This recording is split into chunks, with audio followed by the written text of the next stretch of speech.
नमस्ते दोस्तों, स्वागत है आपका ट्रेडिफाई पर। आज हम बात कर रहे हैं एक ऐसे आईपीओ की जो मार्केट में काफी बज़ क्रिएट कर रहा है, सेशासाई टेक्नोलॉजीज आईपीओ।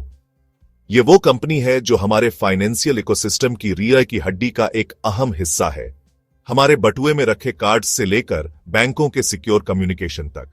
जब ऐसी कोई कंपनी पब्लिक होती है तो उसे समझना जरूरी हो जाता है। चलिए इस कहानी को गहराई से समझते हैं। इस कहानी की शुरुआत होती है साल 1998 में, जब भारत में इकोनॉमिक रिफॉर्म्स की शुरुआत हो रही थी। इसी दौर में सेशासाई टेक्नोलॉजीज की नींव रखी गई, एक साफ विजन के साथ बैंकिंग और इंश्योरेंस जैसे सेंसिटिव सेक्टर्स के लिए world class secure technology solutions बनाना। ये सिर्फ वेंडर नहीं बल्कि एक ट्रस्टेड पार्टनर बनना चाहते थे। इसलिए शुरू से ही उन्होंने debit credit cards, chequebooks, secure QR codes और बैंकों के कम्युनिकेशन डॉक्यूमेंट्स तक हर चीज को डिजाइन और मैन्युफैक्चर करने का जिम्मा उठाया, और उनका यह विजन कामयाब रहा। 3 दशकों के बाद आज सेशासाई टेक्नोलॉजीज इंडिया की टॉप 2 पेमेंट कार्ड मैन्युफैक्चरर्स में से एक है, और FY24 तक इनके पास 21.9% का जबरदस्त मार्केट शेयर था। आसान भाषा में समझें तो भारत में जारी होने वाला लगभग हर तीसरा पेमेंट कार्ड इसी कंपनी द्वारा बनाया जाता है। यह आंकड़ा देश के बड़े बड़े बैंक्स के इस कंपनी पर भरोसे को दिखाता है। अब अपनी ग्रोथ के अगले चरण के लिए यह कंपनी स्टॉक मार्केट के जरिए पब्लिक होने जा रही है। आईपीओ यानी इनिशियल पब्लिक ऑफरिंग के जरिए एक प्राइवेट कंपनी पहली बार अपने शेयर्स आम जनता को बेचकर स्टॉक एक्सचेंज पर लिस्ट होती है। इससे कंपनी को ग्रोथ के लिए फंड्स मिलते हैं और हम जैसे इन्वेस्टर्स को उसकी ग्रोथ स्टोरी का हिस्सा बनने का मौका मिलता है। सेशासाई का आईपीओ 23 सितंबर से 25 सितंबर 2025 तक खुला रहेगा। इसका प्राइस बैंड RS402 से RS30 प्रति शेयर तय किया गया है। रिटेल इन्वेस्टर्स के लिए मिनिमम 8 लॉट यानी 35 शेयर्स के लिए अप्लाई करना होगा, जिसके लिए अपर प्राइस बैंड पर RS14805 की इन्वेस्टमेंट लगेगी। एक रिटेल इन्वेस्टर मैक्सिमम 13 लॉट्स तक अप्लाई कर सकता है। इसकी लिस्टिंग 30 सितंबर को NSE और BSE पर एक्सपेक्टेड है। अब सबसे जरूरी सवाल, आईपीओ से जुटाए गए पैसों का कंपनी क्या करेगी? इस आईपीओ में करोड़ DTH का फ्रेश इशू है, जिसका मतलब है ये पैसा सीधा कंपनी के पास जाएगा। बाकी RS7 crore own for sale OFS है, जहां मौजूदा शेयर होल्डर्स अपना हिस्सा बेच रहे हैं। कंपनी फ्रेश इशू से मिले पैसों का इस्तेमाल मुख्य रूप से 3 कामों में करेगी। पहला, अपने कुछ कर्ज चुकाने के लिए, जिससे बैलेंस शीट मजबूत होगी। दूसरा, अपने मैन्युफैक्चरिंग यूनिट्स को एक्सपैंड और अपग्रेड करने के लिए। और तीसरा, जनरल कॉर्पोरेट पर्पसेस जैसे वर्किंग कैपिटल और भविष्य के ग्रोथ अवसरों के लिए। कंपनी के बिजनेस को देखें तो इसके 3 बड़े सेगमेंट हैं। पहला, पेमेंट सॉल्यूशंस, जिसमें डेबिट, क्रेडिट, प्रीपेड कार्ड्स से लेकर पेमेंट वाली वेयरेबल डिवाइसेस तक शामिल है। दूसरा, कम्युनिकेशन एंड फुलफिलमेंट, जहां कंपनी अपने रूबिक प्लेटफॉर्म से बैंकों के लाखों फिजिकल और डिजिटल डॉक्यूमेंट्स मैनेज करती है। और तीसरा, IoT सॉल्यूशंस, जो कंपनी का फ्यूचर फेसिंग बिजनेस है। इसमें RFID और NFC टैग्स आते हैं, जो फास्टैग से लेकर सप्लाई चेन मैनेजमेंट तक में इस्तेमाल होते हैं।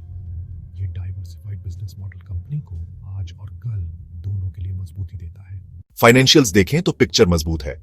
FY23 में रेवेन्यू RS460 मिलियन था, जो FY24 में RS180 मिलियन तक पहुंचा।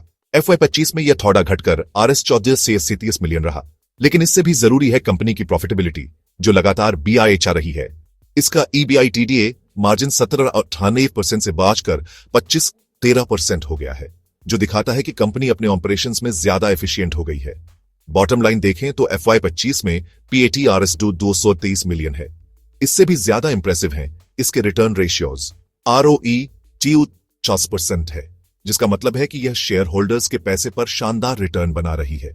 वहीं ROC 31% है, जो दिखाता है कि कंपनी अपने कुल कैपिटल को कितनी कुशलता से इस्तेमाल कर रही है। ये वाकई हेल्थी नंबर्स हैं। कंपनी की स्ट्रेंथ्स भी इंप्रेसिव हैं। इसका diverse customer base banking, insurance और टेलीकॉम जैसे कई सेक्टर्स में फैला है, जिससे किसी एक सेक्टर पर निर्भरता कम होती है। इसके प्रोप्राइटरी टेक्नोलॉजी प्लेटफॉर्म्स इसे सिक्योर सॉल्यूशंस देने में एक एज देते हैं। साथ ही इसकी एंड टू एंड ऑफरिंग्स और 7 लोकेशंस पर फैली 24 मैन्युफैक्चरिंग यूनिट्स का विशाल नेटवर्क इसे पूरे देश में एफिशिएंटली ऑपरेट करने की क्षमता देता है। लेकिन कुछ रिस्क्स पर भी नजर डालना जरूरी है। रेवेन्यू का मेजर हिस्सा लिमिटेड कस्टमर्स से आता है, जिससे कस्टमर कंसंट्रेशन का रिस्क बनता है। इसके अलावा सेक्टर कंसंट्रेशन रिस्क भी है। कंपनी को सख्त कंप्लायंस ऑब्लिगेशंस का पालन करना होता है। गवर्नमेंट पॉलिसीज में बदलाव का इस पर इंपैक्ट हो सकता है और आईटी सिक्योरिटी ब्रीच जैसे खतरे भी इसके ऑपरेशंस को डिस्टर्ब कर सकते हैं। अगर आप अप्लाई करने की सोच रहे हैं तो जान लें कि रिटेल इन्वेस्टर्स RS2 लाख तक अप्लाई कर सकते हैं। इसके बाद आते हैं NII यानी नॉन इंस्टीट्यूशनल इन्वेस्टर्स, जिसमें स्मॉल NI RS2 से RS10 लाख तक और बिग NIY RS10 लाख से ऊपर की बोली लगा सकते हैं। कंपनी ने अपने एम्प्लॉयज के लिए भी एक अलग कोटा रखा है, जिसमें उन्हें इश्यू प्राइस पर डिस्काउंट भी मिल सकता है। तो दोस्तों, यह थी सेशासाई टेक्नोलॉजीज IPO की पूरी डिटेल्ड एनालिसिस। हमने समझा कि यह कब खुल रहा है, प्राइस बैंड क्या है, कंपनी क्या करती है, इसके फाइनेंशियल्स कैसे हैं और सबसे जरूरी इसके स्ट्रेंथ्स और रिस्क्स क्या हैं।